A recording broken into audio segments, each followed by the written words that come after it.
This episode is brought to you by LifeLock. Between two-factor authentication, strong passwords, and a VPN, you try to be in control of how your info is protected. But many other places also have it, and they might not be as careful. That's why LifeLock monitors hundreds of millions of data points a second for threats. If your identity is stolen, they'll fix it, guaranteed, or your money back.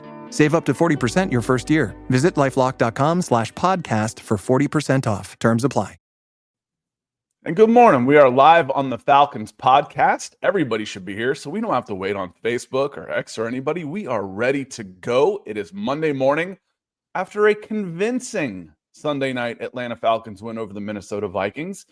And that makes it a lot more fun to talk on Monday. And Nick, I think one of the things that we talked about before we just hit go live on here was that the things that we were critical of on last week, for the most part, were addressed.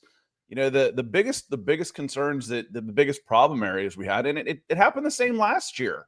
You know, last year the offense was ridiculously predictable and came out and going, oh my God, what is that? The game wasn't that bad against the Buccaneers, but there were some things that we needed to see do a lot better. And for the most part, those were fixed. Special teams, not just kicking, I might add, but special teams, some defense, a little more pressure again, the running game, all of it looked so much better. And the Falcons dominated the Minnesota Vikings on Sunday night, Nick. Yeah, they did. I mean, pretty much the first thing you got to say is, how about that defense? I think they had 6 sacks in the game, and shout out. I mean, they could have had even more. James Pierce flashing. Good to see Jalen Walker get in. Brandon Dorlus with 1.5 sacks as well. So granted, you know, a few of those were J.J. McCarthy and a rather hapless-looking Vikings offensive line, but you know, you play the teams that are in front of you, and you don't apologize for beating them. So really a big shout out. Billy Bowman with the interception, having a great game as well. So I guess I have 2 big takeaways: the defense and the 2025 draft class. Welcome. Good to see you guys, and pretty good week 2 showing up there in Minneapolis. Isn't it fun to watch the young guys play? Oh, for 40 years, I've been draft recruiting, you know, who's the next guy? And then to watch them draft a class to redshirt them last year, it was just, it was so frustrating to do that. So to see those guys come in and make an impact, and I'll tell you what, yeah, you saw the play. Jalen Walker sacked. I mean, we can talk about all these guys, but the one play that I want to hit on first was Jalen Walker. Last year, the Falcons, after their historically poor pass rush, they actually started getting after the quarterback a little bit, but it was always schemed up. It was always blitzes, guys coming free, or coverage sacks, cleanup sacks. It was very rarely 1v1. My guy beat your guy. My edge beat your tackle, or an inside, whatever. That move from Jalen Walker and the Falcons fonts on their uniforms, you really have to double check. You can't see out of the corner of your eye and tell if it's 11 or 17. So you see on the near side, Jalen Walker come off the edge, off the left. He was on the right edge against the left tackle. Throw his hands down, get his hands off him, dip under him, and come in for the sack. I let out an expletive when I saw it, Nick. You know, holy something I shouldn't say on air. That couldn't have been Ebiketie. I was like, if it is, oh my God, where's that been? And then he stands up, and I was like, oh, that was Walker. That's what a first round edge should look like. My goodness, was that a beautiful thing to watch, Nick? Yeah, I mean, he stood out. I'll be honest. The one who kept catching my eye, though, was Pierce in this one. Like I said, we'll talk about all of them. That was just the first one. Yeah. Walker, I mean, he had a great game. Obviously, it was good to see him on edge and be that piece. The defense really set the tone early also with that 4th down stop. Shout out. I don't know which defensive tackle it was off the top of my head, but low man wins. There was nowhere, granted a botch snap as well, but nowhere for McCarthy to go. And then you had Ellis coming over and delivering the final hit there. So they set the tone early. And again, the one that, I mean, 27 on the Falcons defense, he might not have, I don't think PFF has the stats out yet. And I know he only had 1 sack, but the amount of times you saw 27 fly around and force McCarthy to hit the back of his drop and immediately start stepping up into the teeth of the defense, and then also getting off base, which affects accuracy and everything. He was very, very disruptive, and he was obviously disruptive. It was the thing I think you always, I think it's you, Scott, like to use like if an alien came down from the sky and be like, well, who's the best player on the field right now? It's like, oh, 27's a freaking problem. Yeah, That was I what always said Pierce if we looked were like. invaded by aliens and, I stacked up our best of humanity, I'd feel pretty good. 27's one of the guys. NBA power forwards. It's like, okay, these are my guys. The offensive tackles, the 6'6", guys like that. I'm like, this is the best of humanity while the rest of us kind of get fatter and slower and dumber. So yeah, everyone has their own journey. But Pierce had one of those games that made Jared Verse the rookie of the year last year. I think Verse only finished with 4.5 sacks. You look at his numbers and say, oh, only 4.5 sacks. No. You watch him and he affected games. He affected plays. He affected games. But listen, before we get too far along, I want to get to talk to y'all. This is your show too. And we go live because we like having the show with you. And there's a lot of people that have come in with super chats, and I want to come in and say hello to a lot of people so far. Like Trenton has come in nice and early. He says he's going to miss today. Well, you'll be back, so hit us up in the comments. We answer those. We'll miss today, but here's for the defense of Zach Robinson play calling fun and game plan on the ground. All right. I really want to get, I guess it's easier to get one of the negatives out of the way because there weren't many. I can go on again. Defense, special teams. There's players that we were critical of. And it's okay. Listen, burying your head in the sand and saying there is no problem, that's not what coaches do. Coaches see problems and they try and fix them. There are problems every week. David Onyemata was not good last week. And I mentioned we do this show before the PFF grades come out. And I'm like, I'm curious where his grade is going to be. Well, it ended up being the worst player on the field. David Onyemata for the first snap was affecting the play. And he had because I think it was him and LaCale London, you said, who was in on that fourth down? I think it was 98. I think it was probably, that's Rook. I think it was, I don't remember. Maybe Zach Harrison had a good game, but David Onyemata played great. He played great. He was energetic. He was put in better positions, I think, where he can stunt and slash and use his quickness, but he played great. But the offense on the whole, and Falcons fans in particular, you have this, oh no, another field goal. We're absolutely destroying this team, and it's 6-3. The chances that go by, oh no. One, I don't necessarily disagree with you, Trenton. I think the play calling was too conservative. Two, I wonder how much of that was by design. I cannot watch that game and definitively tell you that Darnell Mooney and Drake London were both healthy because they certainly played the game like they weren't 100%, Nick. Yeah, and we've talked about the depth of the wide receiver room being Casey Washington was out. Yep. Yeah, exactly. So, and also you see, gosh, I say it every single week, but just what a joy it is to watch Bijan run. Now, does he have that, that final gear in the open field that you see some of the faster running backs have? No, but his ability to make a guy miss while being just slippery, I guess is how to put it. It's kind of more of the Alvin Kamara style of runner versus, Chris Johnson for a throwback for you guys, or even Jahmyr Gibbs. You have a little bit more of a higher gear, but what a game. I mean, when you have him, it's going to be pretty hard not to have a baseline level offense. 22 carries for 143 yards. My biggest complaint is with your wide receivers down, only getting him 5 targets. Maybe good to get him a little bit more involved in the pass game, but it's hard to say when he's got that many rushing yards as well on a part of the offense. Maybe I'm saying that. I think, Nick, at one point, because they started creeping in, like, okay, the game plan is Bijan. They started creeping in a little bit, but I think at one point it was 13 rushes for 111 yards. You're going for almost 10 a pop on that. But and by that time, I think they had also kind of figured out, Trenton, hey, we've got this defense. Let's put a circle around. We've got this on defense. I'm sorry. Let's put a circle around Justin Jefferson. They don't have a running back that's going to beat us. We've got enough speed at edge rusher now that as long as we don't go blowing by McCarthy, we can keep him from going for 25 yards. So the adjustments on the quarterback contain, because McCarthy can run. Yeah. And he only really got away maybe once So he was contained on the ground as well. So I'm not overly concerned with Zach Robinson's play calling.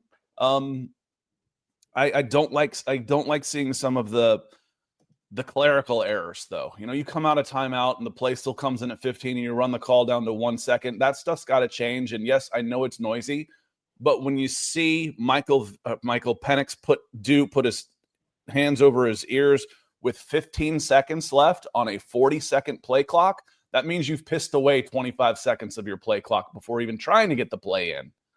That's got to be better. And it's week 2. It will be. It will be better. Mopar or no car, good to see you. I actually have a Mopar. I have a Ford. It's a Lincoln, but it's still a Ford. So I have a Ford. And John Harrell, our friend, he sent me some pictures already of the new setup he's got. And I guess I forgot that Mustang that's running like 8 quarter miles. It has a license plate on it. So that son of a is street legal. Okay, don't pull up next to him and give him the side eye. But Mopar or No Car says the defense did not give up a single touchdown, and it was even better than that. 5 sacks in the first half, and NBC threw up a stat before the final drive for the Vikings where they'd already gone up 2, and now it's just okay. Prevent defense in a prevent situation. I don't mind that as much as first and 10, first quarter. 33 yards. The Vikings had 33 yards in the second half without A.J. Terrell, which scared the hell out of me, by the way, because the drop-off from A.J. Terrell to D. Alford is significant. But we always talk about it, Scott. Everything after the line of scrimmage is secondary. I mean, literally. I didn't mean to make a pun there, but I did not mean to make a pun. We should call it that. We should. That's a good name for it. Yeah, gosh. But when you are winning that emphatically up front, and especially when you are winning game script wise and making the other team one-dimensional, and you have the dudes to pin your ears back, it's easy. I mean, relatively easy. Obviously, if it was easy, I'd be doing it rather than sitting my butt in this chair. But everything starts up front, and it's been a big issue. I mean, it's one of the reasons you and I really hit it off immediately, Scott. We're defensive line pilled. I think we've seen enough bad offenses with defensive lines that just kind of elevate everything on the team around them to get it done. And that really was exemplary in this game. And now, again, it's one game. It's the Vikings who the offensive line looked disheveled. J.J. McCarthy has had 7 bad quarters out of 8 so far. I'm not ready to write his career off or anything either, but defensive line was probably the best unit on the field in this game. The pass rush of the Falcons, the individual talent flexed, and it's something that Falcons fans and what do we call it? Falcons country has not really had. Honestly, I don't know. Falcons Nation, Dirty Bird Nation. We don't really have a definitive, name for that type of stuff. I don't think. Well, anyway, it's not something they've had the definitive and like tangible reality of understanding what an elite, not an. Nick kind of locked up on me. Well, good thing we're getting him out of Seattle because we can't count on his internet over there. So he's going to be moving soon. Oh, wait. I think he's back. He locked up on me for a second. I'm back. Yeah, I saw it go blank for a second. But defensive line, God bless him. James Pierce especially. But I mean, it was Dorless as well getting it done. Rook, it was a great performance, and I don't think we should make light of that by any means. No, and again, I'm sure when people come in, if Vikings fans find us, and I know they do because they were here during the Kirk Cousins stuff all last year. Yeah. They'll talk about the injuries. Okay. Falcons are injured too. Mm-hmm. Drake was not playing healthy. Darnell hasn't been healthy all season. You're down to your third right tackle on there. AJ Terrell went out. I don't hear it. Injuries happen. That injuries aren't why you looked as bad as you did. You're just not good enough yet. And that's okay. JJ looked like a guy in his second start who missed all of his rookie season with a knee injury. I'm not ready to give up on JJ, but you have to beat the teams that you put in front of you. And the Falcons did. Now, y'all have heard me say, again, I say it a zillion times. There's no such thing as unbiased. Okay. There's no such thing. Bias is what makes up our personalities, that our life experiences that help shape how we see the world. That's what bias is. At 19 years old, 1992, I guess that was the second half of my freshman year, but the 1992 football season was my second year at Auburn, and they stink. And the Falcons have Jerry Glanville, and they're basically a circus. They're running the run and shoot before the run and shoot was cool. The black belt Elvis guy, it was a circus. Meanwhile, Jay Barker is the quarterback of the University of Alabama. Gene Stallings is a head coach, and they are just grinding people up and spitting them out with a running game and defense and a quarterback that doesn't make mistakes. That was what I saw, and I loved it. I absolutely. The 1992 Alabama Crimson Tide is one of my favorite teams of all time, and I went to Auburn. Yeah, because of how I love the game. That's what I saw last night. Now, you can't count on that in this league every week. It's the quarterbacks are too good. The rules are different. And everything's changed. But that was a game I saw last night. And if the defense plays at a level like this and becomes even an upper half, then defense in a running game and good special teams is going to win you a lot of games. Yeah. And I can't believe we haven't even said his name yet, but it's early. And again, it's a 1-game sample size. So you don't want to make a mountain out of a molehill. You see teams look great week 1 and then fall apart week 2. You see the Falcons defense, look what they look like week 2, obviously, compared to week 1. So let's let the sample size. Last week, Nick. They were. I just think they held Tampa Bay to 200 yards under where they were last year. They weren't bad. They were not bad, but they were probably one of the top fantasy defenses this week. But I think we haven't even said his name yet.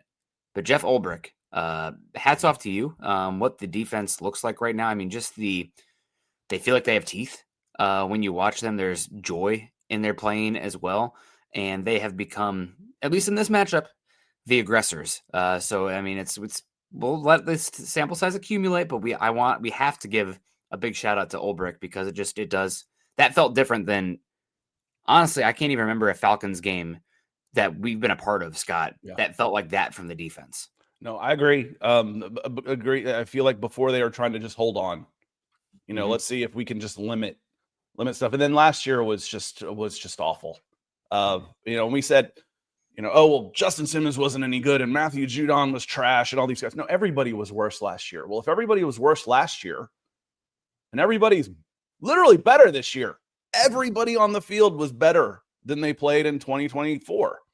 And I also, to Ulbrich's point again, we got Jet Jones. I just, you and I both got ADD. It's like, if I don't say it now, I'm going to forget it. Obviously the individual talent won, but he had some, I'll be excited to go back and watch this. I'm moving right now. So if I have, and this is more of a gut reaction because the game was on so late. Like I haven't gone back and watched some of the things. This is more of a gut reaction podcast from, immediately one viewing of the game. What are your initial thoughts?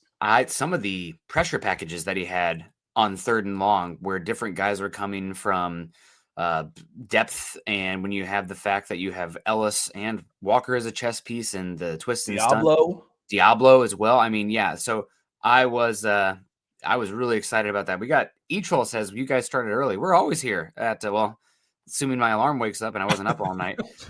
You're usually hitting go live at 8:35 a.m. Eastern time. That's pretty consistent. Yeah. So we're here. We're hanging out. And, I wanted to give a shout out to Ulbrich and especially some of the pressure packages as well. Yeah. And Jet Jones, good morning, Scott. Good morning to you and Nick. Here's the Victory Monday. Yes, it makes for a much more fun Monday with this crowd. Like I said, I don't fan the way I used to, but I'm happy for y'all. I am.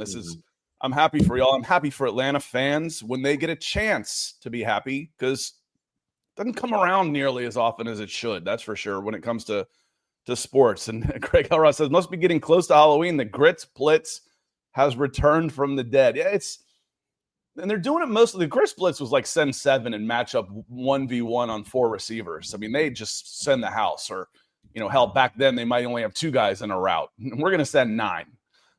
This is a little more, I mean, I know you're joking on this, but what they're doing is a little more complicated as far as the packages that they're showing and who's coming from where. It could be Diablo. It could be Ellis. It could be Bowman. It's usually 5. Mm-hmm. It is. It's usually 5. But your edges are winning one-on-one too. And that's the difference. And I noticed, as much as you notice Pierce chasing the guy, I also noticed him keeping his head up a little more. Where's the quarterback? Not just going for a spot, but keeping him contained. So the containment was better on this. So good to see Jet Jones. He comes in with another super to say good morning to Nick as well. Good morning, Nick. How about them rookies? How about them rookies? How about Billy Bowman almost coming up with 2 interceptions? And if that other one was an interception, so what? It was a pass breakup. That's still a huge play. On the final play, defensive play that Xavier Watts had, he got his interception. D. Alford gave Justin Jefferson just a little tug on the hip, took him off his route a bit. It didn't really affect the play because the ball was so overthrown anyway. But Justin kind of threw up his hands, and I laughed because the last time we saw those two together, I think it was him. It may have been Addison. I thought it was Justin Jefferson. It was definitely D. Alford. D. Alford's getting spun in circles and ended up falling down. Being that close to even get a pass interference is a step in the right direction sometimes. Like Nick, I've always said the one thing I wish I could have called on me is goaltending. I would never get goaltending called on me because I can't get 11 feet in the air to knock the ball up out of the way. Okay, he's close enough that they were all over them for the most part yesterday. So the rookies, Watts. And it's not even just those guys. Dorless is a rookie to me. Rook is a rookie for me. Dorless was amazing. Mm-hmm. Brandon Dorless was fantastic last night, Nick. Yeah, he was awesome. Zach Harrison was as well. And again, I don't want to take away from them at all. The game script was very pin your ears back, and it looked like a quarterback who was drinking through a fire hose on the other side. Just things were moving too fast for him. Which is what you're supposed to do to a quarterback that has 2 starts. You're not supposed to sit back and let Will Levis carve you to pieces for 4 touchdowns on his first start. You're not supposed to let Josh Dobbs come in and get off the MARTA train and walk in and drop plays in the rubber pellets and beat you in the last time the Minnesota Vikings came to town. I mean, it's all those things. So you're supposed to make rookie quarterbacks look like rookie quarterbacks, Nick. Yeah, and shout out to Kerry makes a good comment as well. Defensive line coach Nate Ollie. You'd mentioned all these young guys taking steps up and looking good now. Granted, it's the guys in front of you, so we'll hope the trend continues. A much better offensive line coming next week with the Panthers. They haven't had best results so far, but we'll see. Bryce Young he looks like he's swimming as well a little bit there, Scott. But overall, it's hard to get too upset about this game. I do have a few things I do want to talk about. We've been, sunshines and rainbows right now, and that's not typically our mood, Scott. So I do have some criticism to get to. But first, we got Canine Rottweiler. Says last time the Falcons had 6 sacks was November 12th, 2017. 2017. Man, we're coming up almost on a decade there. 8 years. What was the other one I saw that said 2009? Was it 5? I think it was 5 sacks in the first half.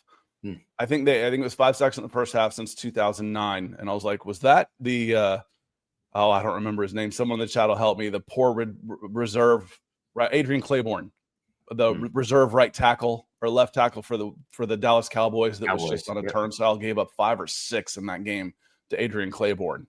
It might have been that game. That was a long time ago. So Canine Rottweiler, good to see you. Love those dogs. Hope we need to see a picture. Need to see a picture on that. I love the talking Rotties.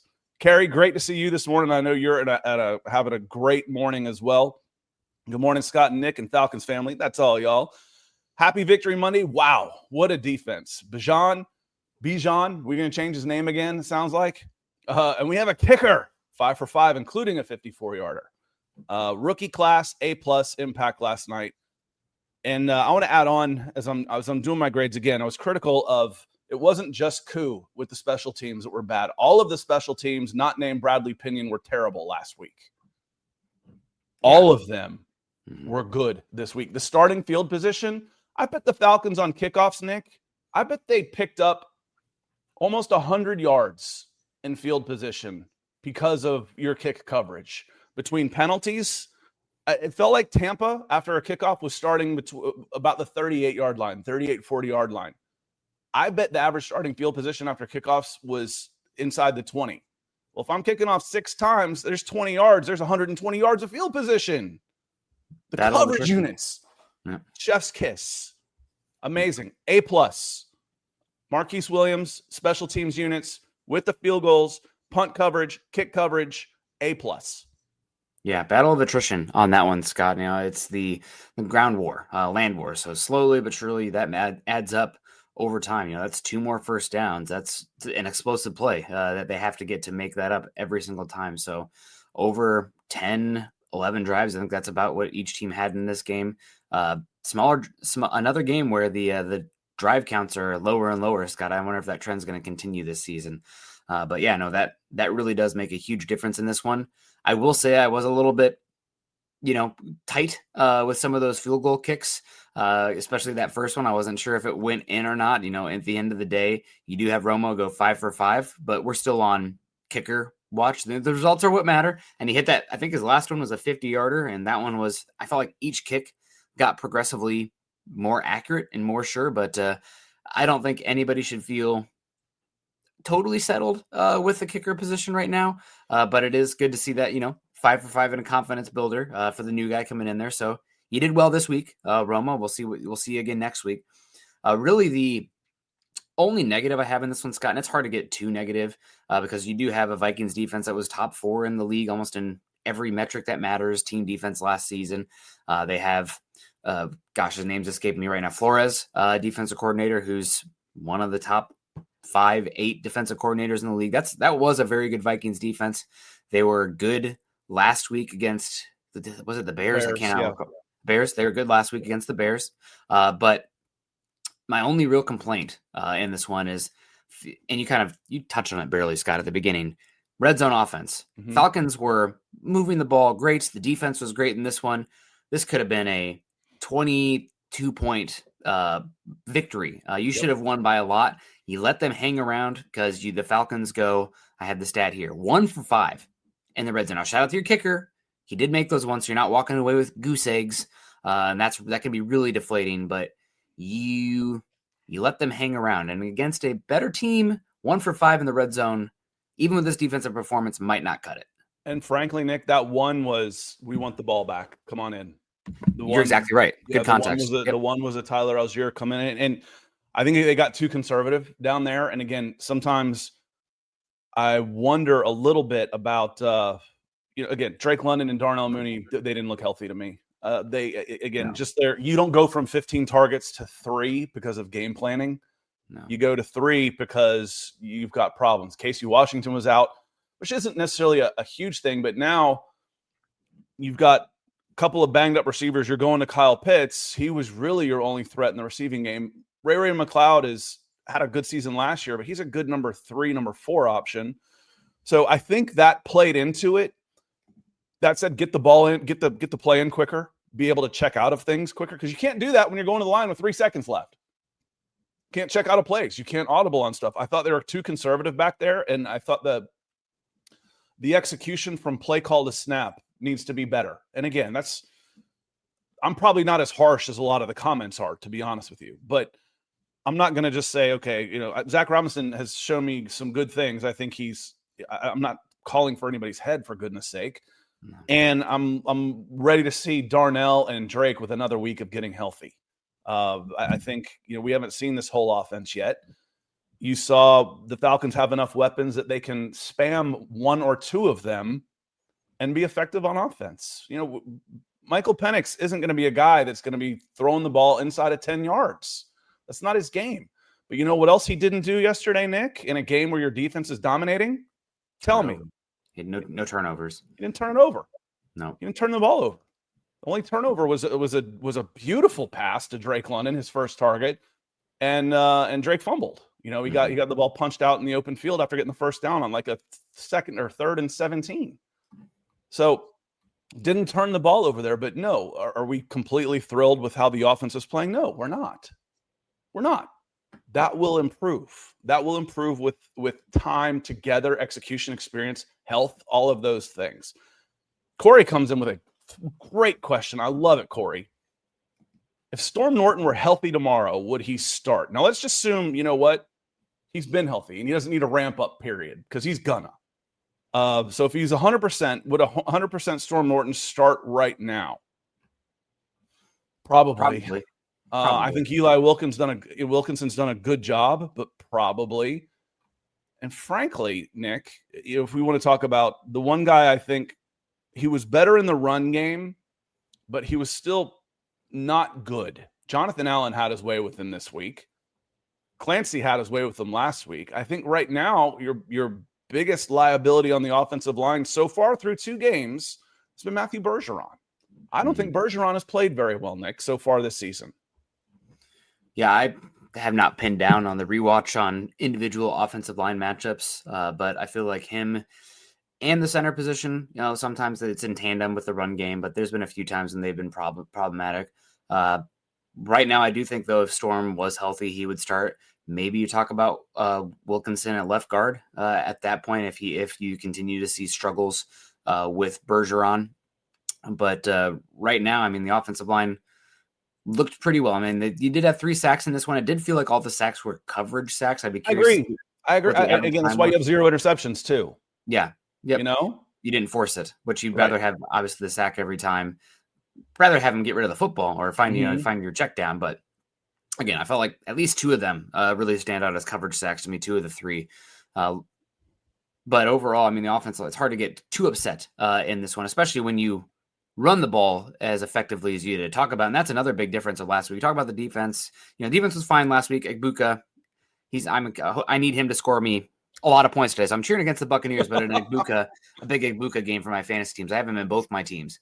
But the run game, night and day difference. We talked about it last week. Like, where is that run game? It's supposed to be the thing that it's your constant every single week. Now, granted, running back is only as good as the offensive line, but it's hard to get too upset with the offensive line when you have Tyler Algier going for 76 yards, 4.8 yard per clip, and Robinson going 22 for 143 and 6.5. And as you mentioned, like 10 yards a pop pretty early on.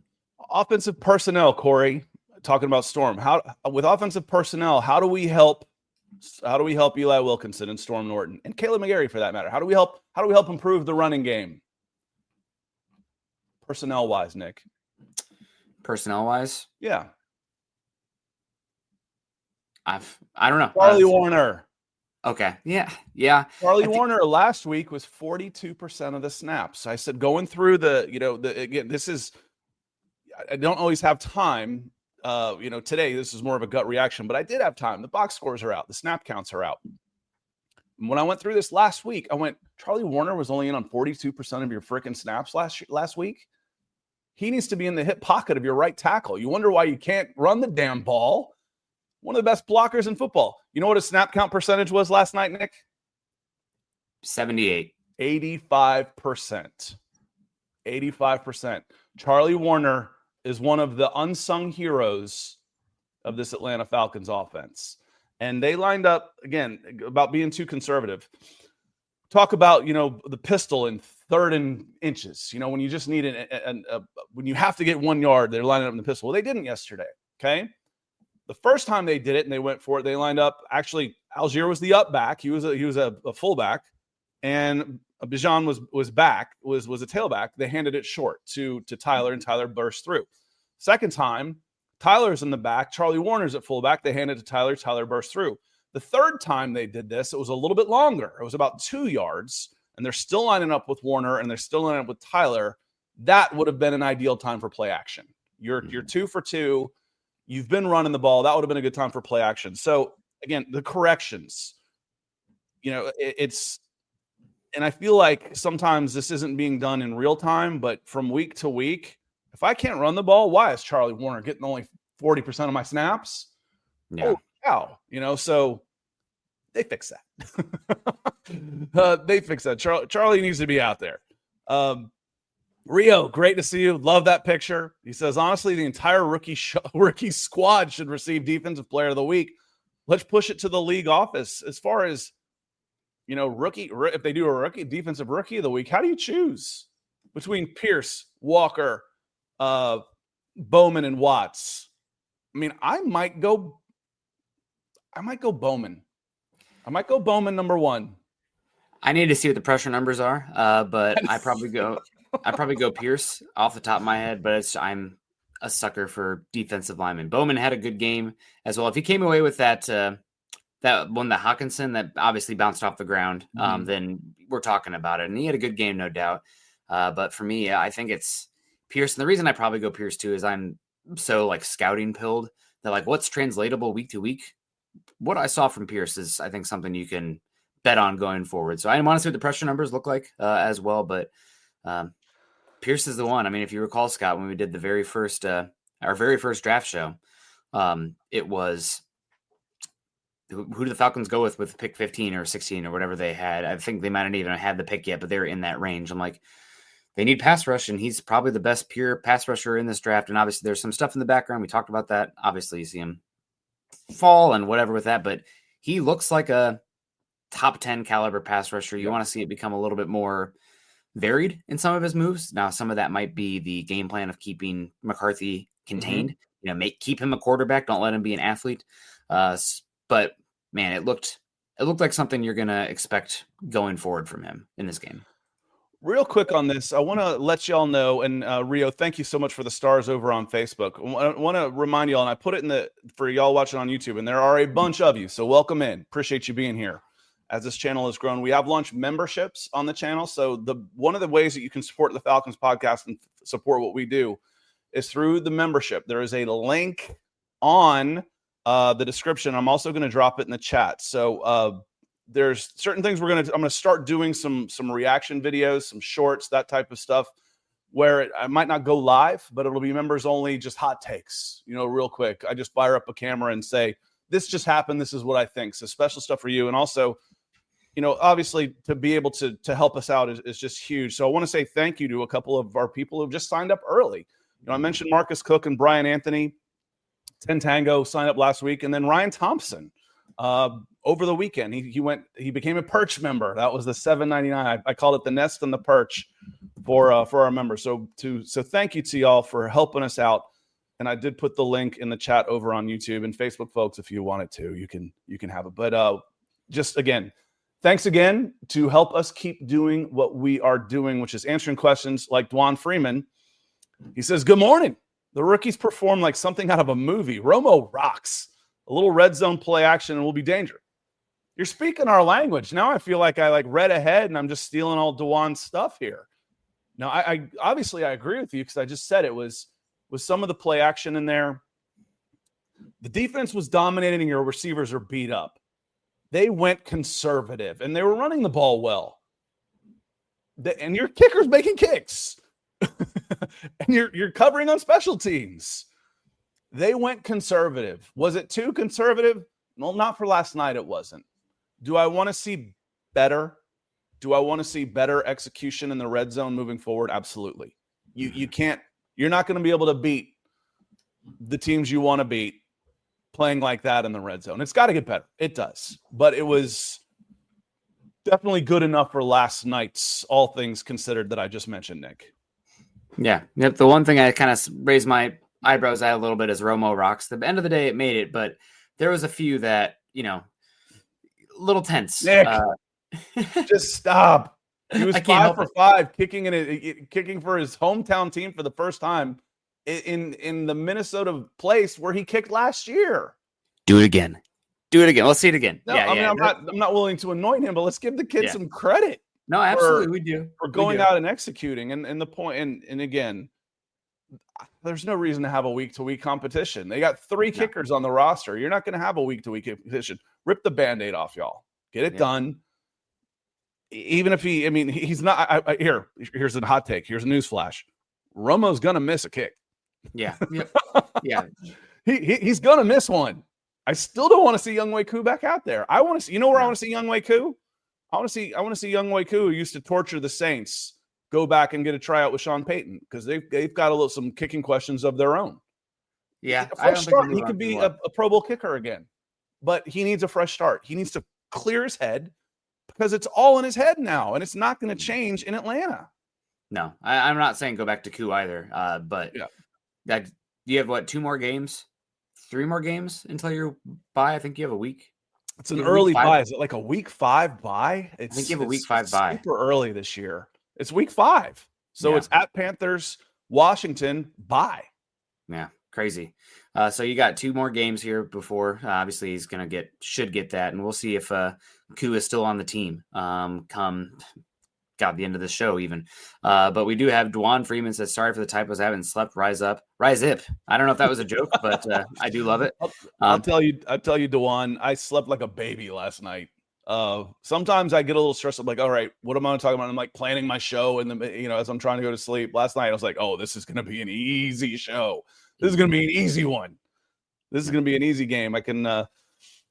We can talk positives and improvement. Again, some of the players that we were critical of last week, I want to make sure that we're shouting those guys out. Some of the special teams, I was super critical of special teams, not just Younghoe Koo, but all of them.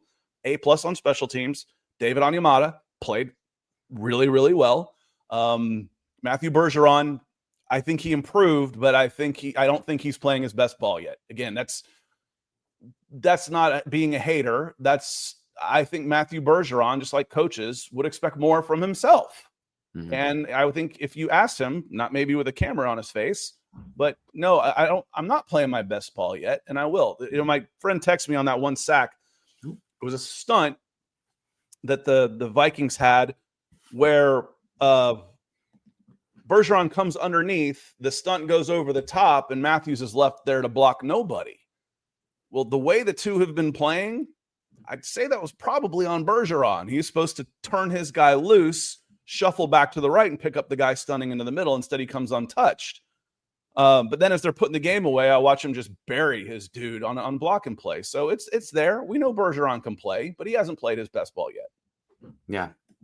Yeah, no doubt. And again, because of how well they played, we don't have to get too much into negatives. Not the best game from Michael Penix in the offense. Now, granted, you mentioned Mooney and London. When you see your run game run for, 5.6 yards per rush, and your pass game goes only for 4.5. I mean, that's not a number you see often flip. Typically, obviously, the pass game is going to be more yards per play. So not the best game from Penix, but again, he played within the confines of game manager, and it's good to have last week, kind of the break glass in case of emergency, go make some plays for us, kid. Where this week, just drive the bus. Defense is playing well. Special teams run game's good. We don't need you to go drive for drive right now. But it's as cliche as it is, trust the process, trust the overall game plan, and just, drive us home. Easy. Just park it between the lines. You got it, kid. We got Matt coming in. What a catch there, Matt. Is that a tarping? Yeah, I don't know. It's massive. I don't know if you're holding it up right by the camera, but it would eat you. He says, whose defense was out there last night, and what do they do with the Falcons players? In all seriousness, that was super refreshing. Let's go. I mean, we said it 15, 20 minutes ago, Scott. That was probably the most dominant defensive performance I can remember since covering this team 5 years ago now with you on these shows. I mean, they pinned their ears back from the beginning, and really hard to critique much of anything from that defense. And Matt, I have an answer for you. What did they do with our Falcons players? They changed them. Who are all the newcomers out there? Rook, Dorless, Diablo. LaCale didn't play last year. LaCale was, I thought he played more than last year, and then I looked him up on ref and no, he was a practice squad guy. LaCale, Xavier, Billy, Jalen, James. There's 8 fresh faces on that defense. Oh, and by the way, the guy calling the shots changed because none of those other 8 were going to matter if they were lining up in a prevent defense and going backwards like they did last year. Mm-hmm. So those guys, they've done a good job. It's been an infusion of youth and then putting them in positions to make plays. Are they always going to play like they did last night? Of course not. There's going to be a 35-point game coming up before too long, and it's all part of the growing process. They're not going to have games like this every time, but we know they're capable. And again, I've always been more of a personnel guy than a scheme guy, and when I see James Pierce blowing by somebody and dipping his shoulder down and, dragging his elbow across the turf because he's coming in on an angle like that, when I see Jalen Walker blow up a guy's hands and then run around him with that's the word that Nick used earlier. That's repeatable. That's that you don't scheme against that. You scheme against that by taking away from somebody else. Now, instead of I have to worry about the back coming out. Now I need that back to stay in and chip that guy. I need help. So you've got to help against players like that, which takes away from other parts of your offense. So all good things. And there's a follow-up on the defensive question here I wanted to hit from Justin. He says, Scott, you called out pressures last week as misleading. I was wondering if you still felt that way. Absolutely. 100%. The pressure stat is misleading because the way they count pressures are basically at times where did somebody get pressure? That's not the same as are you affecting the quarterback? We talked about here at the beginning of the show, and you might have come in late. Are you making the quarterback uncomfortable? They'll call pressures when that doesn't happen. So if I just look at, we had the most pressures we've had all season against Geno Smith. Remember the Seattle game last year? Geno Smith is a 6'5" pocket quarterback who would stand tall, invite pressure, give his receivers an extra step, and then complete a pass. Picked them apart. That was the highest pressures of the season. BS. Are you actually affecting the quarterback? So there's a difference. Do I think that sometimes the pressure stat is misleading? 100%. Absolutely. Do I think getting pressure on the quarterback is important? Come on, man. If your question what I think about pressuring the quarterback, you haven't been listening. Yeah. So there they are. The pressure stat to me is run block win rate. Good Lord. I've seen ESPN and how they count win rates on the offensive lineman grade Dalton Reisner as the second best run blocking guard in the NFL. The dude can't block his way out of a wet paper bag. So yes, stats can be misleading. That's especially how they are being calculated. That shouldn't be the hot take on that one. No, not all pressures are the same. If you have a quarterback running around for 10 minutes and eventually somebody gets to him, that counts as a pressure. Or if you have somebody, who was it in this one? It might have been Urohiro, the untouched, forced, might have been a Zach fumble. Got one about killed JJ. I think Harrison towards the end of the game where he came down and he kind of wrapped around the top of his shoulder pads, and then he went down behind him and like draped him over the back of his leg. That looked like a finishing move in wrestling. That was Zach Harrison. Zach about killed him. The forced fumble? Yeah. That was the forced fumble? That was okay. Zach, yeah. Zach Harrison. Talk about a guy also. I mean, what is this, year 3 for – is this year 4 for him? I can't recall. I think maybe it's year 3. But it is. 5 tackles. Yeah, 2 quarterback hits, 1.5 sacks. Big game for Zach Harrison. Somebody also talk about the young defensive lineman. He was a super recruit. Good to see him getting out there. But not all pressures are the same. Pressures are more predictive than sacks themselves because sacks just tend to be a much lower sample. So they're not like if you see a college player coming out and they have, lead college football in pressures, but they're, middling in sacks, probably bet on that player still all the same. Granted, there is value to finishing plays and getting the sacks, but it's a little bit more volatile. No, but you're right, Scott. That pressures are quality pressures. I think like sometimes there's like paid services out there. You can pay for quality pressures. Like if it's a pressure under 3 seconds, it's a lot different than a pressure at 5 seconds. You can get a pressure without actually affecting the quarterback, and that's my stance on that. That's not a pressure. That's a quarterback inviting pressure. Yeah, and if that's standing tall, waiting till the last minute and getting ready. That's not pressuring the quarterback. That's not affecting the quarterback. Are you actually affecting the quarterback? Well, again, if you question what my feeling on that, you haven't been watching. Yeah, and I think there's some like big data, big nerd stuff in football that NFL teams or like the monsters like ESPN or The Athletic have access to, but they have. Granted, somewhat subjective, but did the quarterback, was he forced off his first read? That's out there for big data, that pretty valuable. And also, they're using GPS data now, Scott. Was the quarterback forced off his spot? And that can be pressure related as well. So, again, stuff that, if you're willing to pay $500 a month or something to get the access to that. If anybody wants to pay that, God bless you. We can get into some good data, but no, and Justin, he agrees. Again, a counted pressure versus actual pressure, they can be two different things. Mm-hmm. So again, yes, the pressure stat can be misleading. Are you actually affecting the quarterback? Because getting pressure on the quarterback, I've said a zillion times. Would I rather have the edge rusher or the cornerback? Which is more valuable to me? Edge rusher, for sure. Because the best cornerback in the world, and I've said this for 20 years, I've been doing this professionally. The best cornerback in the world is a quarterback on his ass. Mm-hmm. That's how I end the play.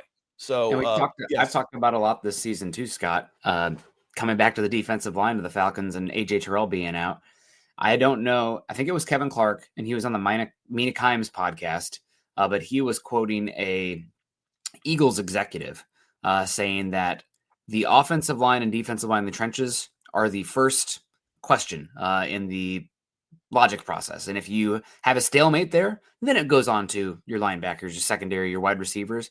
But if you're losing up front, like the Vikings did versus the Falcons, doesn't matter that you have Justin Jefferson. Doesn't matter that you have TJ Hawkinson.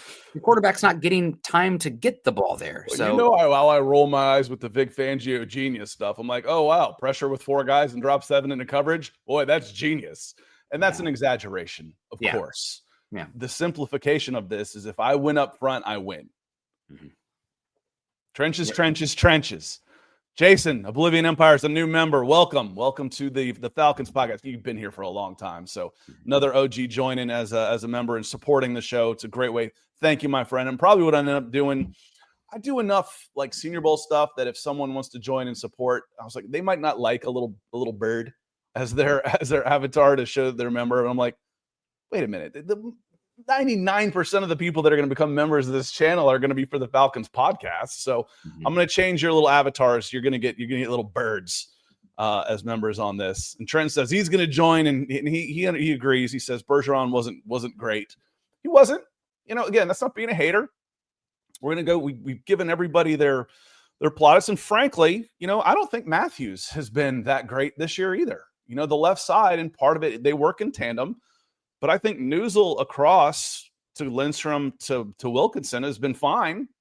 And I think Bergeron and Matthews has been more susceptible to pressure and less successful running the game over on that side of the line. So there's things to work on, of course. And do I expect the team to improve on stuff? Yes. That's why they practice. Yes. Let's see. I'm going to hit Trenton again back-to-back on this one, though. We said 4 sacks last year. At Minnesota, they had 3 last week. Was it real? Okay. I'm a little confused on this. So last year, if they had 4 sacks, I'm going to take your word for this, okay? I don't know that they did. Last year when they got sacks, they did not know how to match blitzing with pressing. They would, okay, we're going to send everybody, but all of our defensive backs are still 20 yards off the ball. Moron. And all I have to do is just throw it to a spot, let my guy run under it, and now there's nobody within 20 yards of him, and you give up 50 points to Minnesota. Oh, I got some sacks. Yeah, but you were also giving up underneath big plays on everything. This year, it's different when you bring pressure, and you're really only doing it with 5 guys, so I still have 6 in coverage. I'm able to press. I got Billy Bowman draped all over the tight end. I still have 2 players around Justin Jefferson, and Addison wasn't out there. It doesn't mean they don't have weapons and stuff. And yes, Sam Darnold was a better quarterback last year than JJ McCarthy is right now. That's not a hot take either. But yes, this pressure rate. Did you see the stat, guys? All y'all, in the last 5 years, not only are the Falcons the worst in sacks in the last 5 years, they're 30 worse than the next worst team.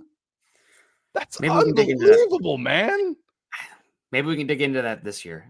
Is this for real? Yes. This is a legit team that will get after the quarterback. This team will legitimately get after the quarterback for 17 games. Yes, they will. God, I'm such a wet stick in the mud, wet blanket. I want to see it again versus a quarterback who didn't look like they were absolutely spinning on this one. And you have some interesting tests coming up with still young quarterbacks. So you have a chance to really, dig into that. Jaden Daniels will take some sacks. Obviously, Bryce Young will take some sacks. We'll see what they do at the run game to try to mitigate that. I think you have play the Titans because that dude takes some sacks too. Oh, Cam Ward. He looks legit, though. He looks good throwing the football. He's got work to do as a pocket manager. Get the Bears. Caleb will take Ward. Some sacks. Yeah. But this team, are they going to get 6 every week? No, of course not. Will they legitimately put pressure on the quarterback? Yes, they will. Yes, they will. And you can see it with, again, I want to see more from the guys that have already been here to say, like, oh, that's a Pro Bowl. Like if Harrison and Dorlus play like that every week, we're having a Pro Bowl conversation. But the traits, specifically Pierce, but Walker as well, that seems replicable going forward. So, Scott, I do need to fly to mourn the Broncos loss here, but it's been good. I will not be here Wednesday because that's when the moving truck gets here. So, wish me luck. Travel safe. Everybody wish safe move. Yeah. And mentally safe move, because it's about the only times I've ever considered just, hey, all my stuff's in my car. I'm out of here. I can't take this. I mean, moving. I can show you guys. I don't want to get like robbed. My wife's such a pack rat. I'm like, I can't take all this stuff. I can't take it. We are working slowly. So we're getting there. I've been in my house for 10 years. I still have a room that looks like that, Nick. That's how bad it is. God bless you. God bless you. But I'll be out Wednesday. At least it's like organized now, right? It's when it's out of the boxes and sprawl that drives me crazy. But appreciate you. Congrats on the win, guys.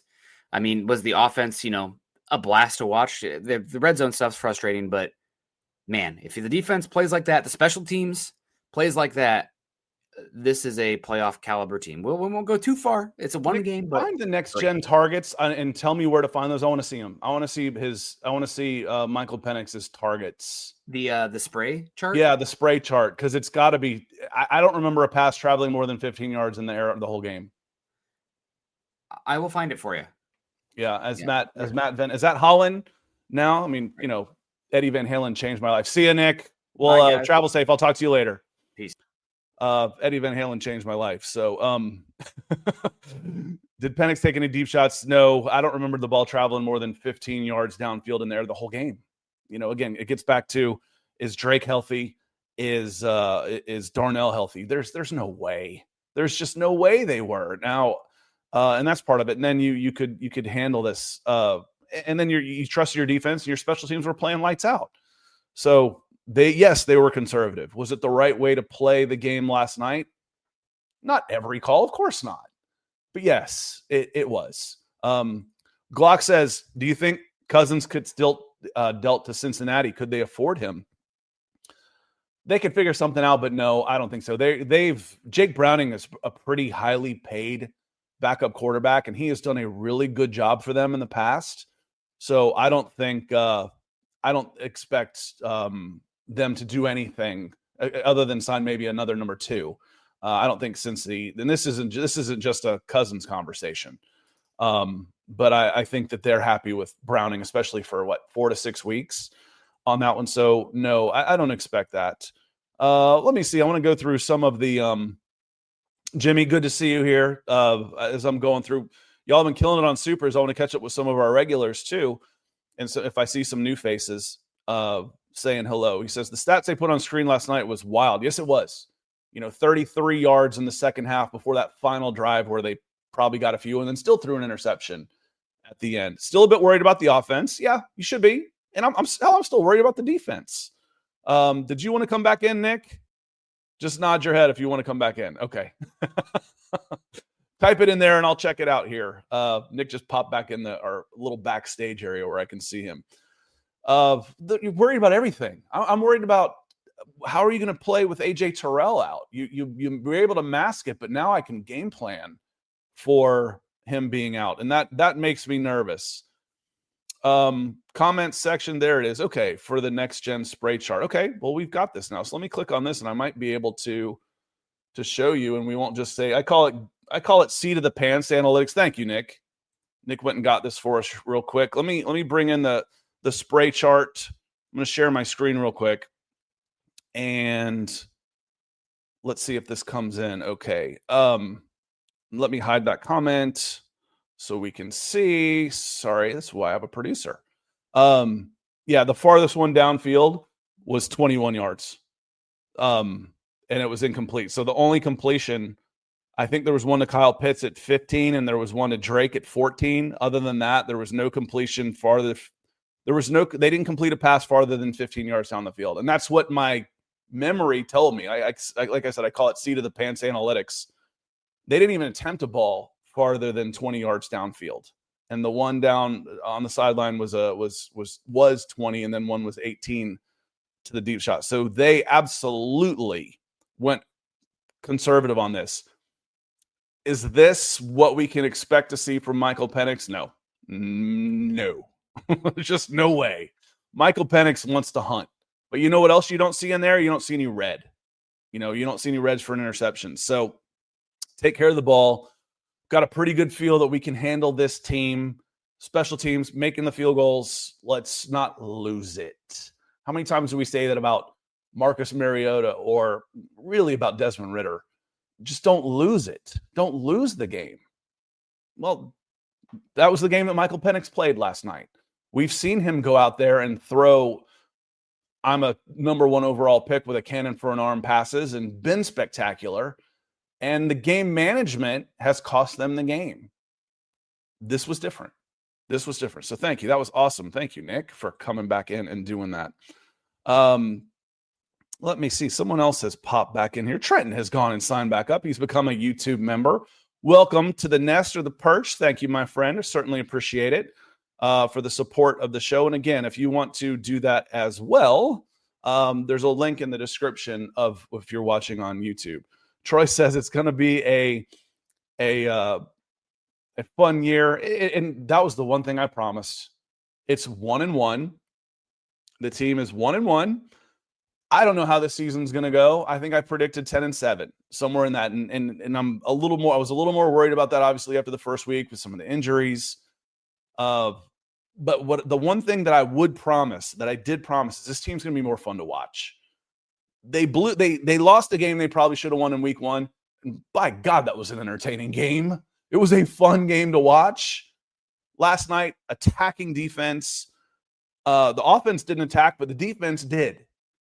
It's more fun to watch. It is so much more fun to watch. This death by 1,000 cuts going backwards and giving up 15 play drives that end in a field goal or a touchdown is water torture. Drip, drip, drip. So no thank you. No thank you on that. Rusty, I haven't seen you in here today. That doesn't mean you're not in here. So I hope you're having a good day as well. And I know you talked about going to Carolina. So I hope you are doing well. Let's see here. Is this John? Are you knocking on AJ is terrible. He gets burned a lot. Dude is overrated. Depends on what you rate him. I rate him as the Falcons' best cornerback, and I still think he is. And all corners get burned a lot. It's the hardest position to play in the NFL. It is where the best athletes are, arguably in the world. Go look at the cornerback stats at the NFL Combine every year. The corners, if you compare positions, the corners are going to lead all position groups in the testing. I've said pound for pound, small forwards in the NBA and NFL cornerbacks are some of the best athletes in the world. And every rule over the last 50 years has gone to make it harder for them to do their jobs in the NFL. AJ Terrell's a good cornerback. And if he's out for four weeks with a hamstring injury and the voodoo that go with those, God, those injuries make me so nervous because they can just flare up anytime. So AJ will be missed in this offense, and hopefully it's mild. And I don't know. Best case, maybe he doesn't miss any time. But hopefully no more than the next 2 games, and he gets a bye week off, and he ends up getting basically 4 weeks before snaps, only missing 2 games. But hamstrings are scary. I call hamstring, they're like voodoo injuries. So they are scary. Brandon Wiggins, thank you for the super chat, my friend, coming in. He says 65 consistently ending up in QB in Michael Penix's lap worries me. I would imagine it was probably right up the middle too. That's where a lot of and Brandon, I'm not sure if you came in, Matthew Bergeron needs to play better at guard. I feel like a lot of the pressure is coming in on that left side, and maybe Newsel needs to help over there a little bit more. I don't know the answer. Again, I can spot problems. I'm not a coach. I don't necessarily know how to scheme up to fix them. Just like, I can tell I've got a problem with my car. I probably know what's wrong with it, but I'm not a mechanic. I don't know how to fix it. But Matthew Bergeron hasn't been playing well early in this season, and it's okay to say that. Matthew would probably tell you the same thing. He needs to play better. We know he can play better. So I expect him to play better. I expect Drake London to be healthier. I expect Darnell Mooney to get healthier. And for the passing attack to move downfield to take more pressure off of boxes in front. Again, I showed the spray chart. There wasn't completion deeper than 15 yards. And that's not Michael Penix. It's not. But it was the right game plan for last night against a team that you were dominating on the other side of the ball. Let me see here. And Corey Carter says, yeah, next week is Derek Brown. It was Clancy. And is it Clancy or Clancy? So apologies if I'm, Calais, I messed up his name over Tampa, but I know that he was in the backfield all last week coming off that side. And then Jonathan Allen was doing it. And I think he was 90 something, 98, 93. I don't remember. I just remember it was Jonathan Allen was doing it a lot on that same size. And next week's Derek Brown. Derek Brown's a beast. So got to make sure that you're not letting one guy on that defensive line affect you. And that's one of the things that made the Falcons so much fun last night. We're going a little long today, but that's okay. If I asked you, and you can start putting in answers, who was your favorite defensive line pressure guy, front seven guy yesterday, you might get 6 different answers. Man, Brandon Dorlus was awesome. I love the way Rook played. David Onyemata was all over the place.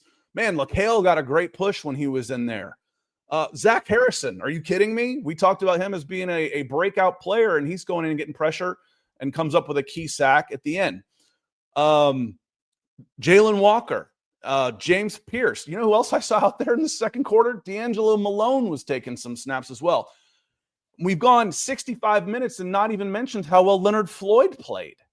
He played great. He was getting pressure coming off the edge. He was setting a nice edge. Now let's move back. Caden Ellis is a beast. Divine Diablo, we talked about as being one of the most unheralded upgrades of the entire NFL. What a difference he's made.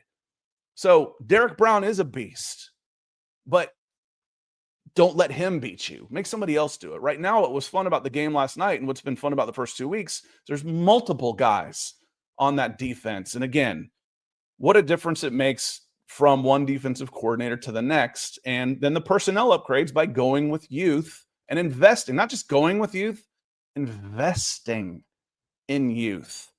7 of the last 8 draft picks for the Atlanta Falcons in rounds 1 through 4 have been defensive players.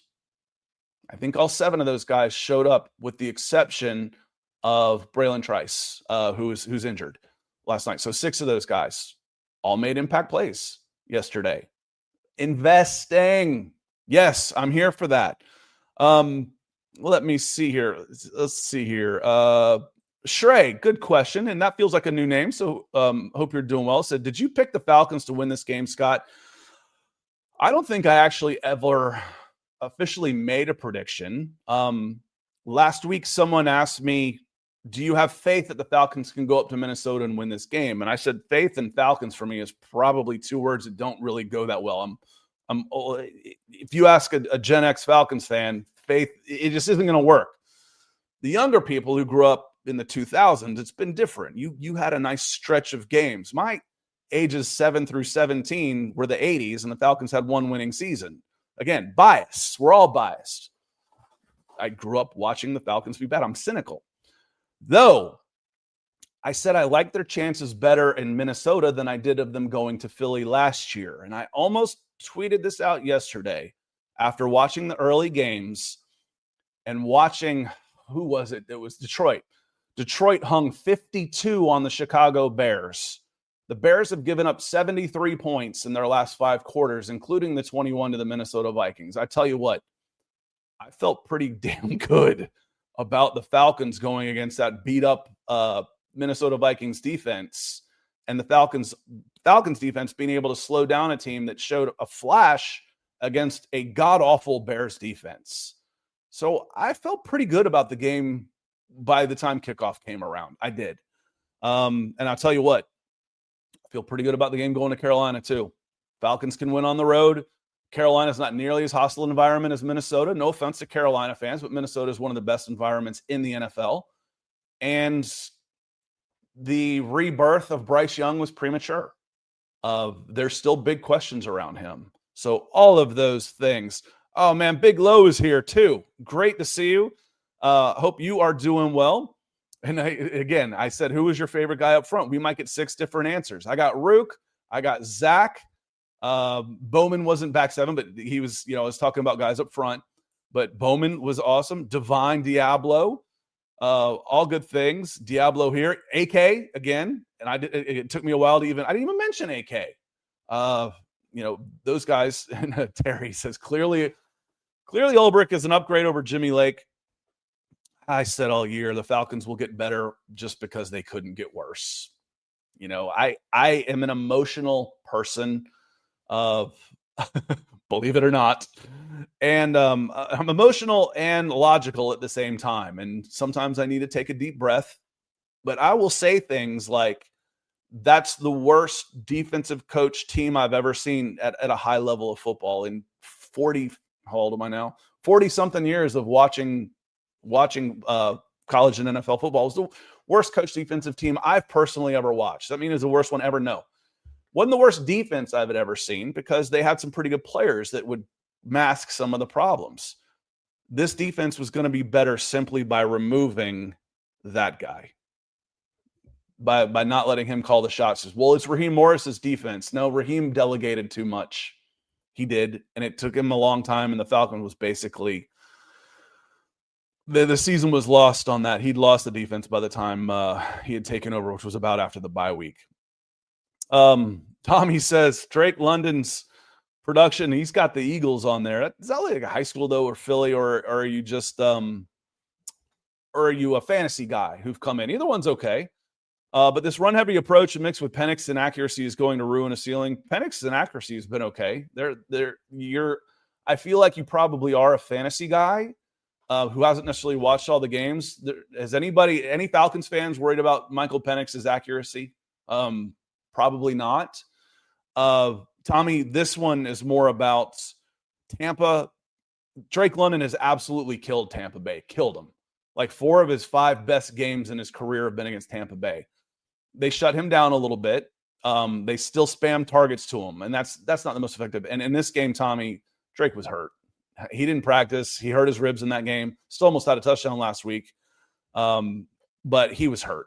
So if you played him in fantasy, I wouldn't have because he didn't practice all week, and you don't go from 15 targets to 3 if you're 100% healthy. Not Drake London on that one. Guess Judon is out. I didn't see him, so saw him 51-10. Judon was not re-signed, and he signed with the Miami Dolphins, and they're kind of a show right now down there. They're having some trouble down there. Christy Lewis, good to see you as well. Hope you are doing great. Troy says all pro Diablo. And I'm getting close to just finishing this. Richard says, how do I get to the nest? Richard, in the description, or if wherever you're watching the video, you might be able to see something that says join, or in the description, there's a link to become a member. So let me, it's probably time we're going to get out of here, y'all. We'll talk all day. And I want to get to some content for you on Atlanta Falcons on SI. I've got 3 stories sitting in my inbox that we need to get to. So I'm going to get out of here. But as I wrap up, if you want to become a member and support the channel, there's 2 levels, Nest and Perch. And I will be offering content for members only. We're just getting started with this. So it's not just a, hey, please, though it is a, hey, please support the channel. I do plan on giving you some bang for your buck beyond what you get as with the regular podcast. But you can click on the link in the description on YouTube to become a member to fully support the channel. And then we're going to start bringing you some exclusive members only content as well. On that note, I'm going to get out of here. And Clay, I agree with you on this. He says, Zach had the proper game script to protect Penix from getting blasted last night. It was conservative. It was. And you can do that when your defense is playing lights out against an overmatched offense and your special teams are playing well. And they did. So certainly appreciate everybody being here. Y'all were just absolutely killing it on the super chats today. I want to say thanks to Trenton, who came in a few times, Mopar, who came in a few times, Jet Jones, Greg Elrod, Jet Jones more than once, Canine Rottweiler, Carrie, of course, Carrie and Corey, Rio over on Facebook, Dwan, Matt, Antonio, Sam. I missed this one, didn't I? I did miss this one, Sam. Shame on me. Victory Monday. AJ's injury looks IR-ish. Might be 4 weeks. I'm not sure how you do that with the designation to return. I don't remember 100%. Since you already have 2 guys out there that are on the short-term IR designated to return, can you do that again, or was that just a preseason thing? I think that might have just been a preseason thing where you could keep those guys on your 53. But, again, you might be able to, even if it's fairly serious, if he misses 2 games, he could go almost a month between snaps because of where the bye week is. So that's kind of, obviously we're hoping that nothing's there, but again, hamstrings just scare the bejesus out of me. They really do. But Sam, thank you so much for the support. And I'm sorry I miss you on this. And he says probably elevating CJ Henderson from the practice squad. But do you think we also bring in some help, maybe a Stephon Gilmore? Maybe. You're always trying to look for ways to better your team. How healthy has Kobe Bryant been? But CJ, I haven't looked at replacements on there right now in-house, like who would come in. D. Alford came in and ended up playing okay. Do you need to go more of a cloud? Where's Clark Phillips in all of this? As DeMarco Helms get healthy, do I go 3 safeties? There's different ways to approach this, but AJ being out scares me because he's the best cornerback on the team and a team that's short on corners. And that was one of the things we talked about before the season started. The cornerback depth in this room is not good. And AJ being out, hopefully it's super short term. And even if it's medium term, it may mean he only misses 2 games because of where the bye week is. So appreciate you, Sam. And sorry I missed that earlier. Shout out to new member Jason joining the nest. Corey coming in a couple times. And then finally was Brandon Wiggins coming in. So on that note, y'all, we went a little long. That's okay. We had fun today. I appreciate y'all being here. Remember, Garrett will be here tomorrow night. I will be back by myself on Wednesday as we look back.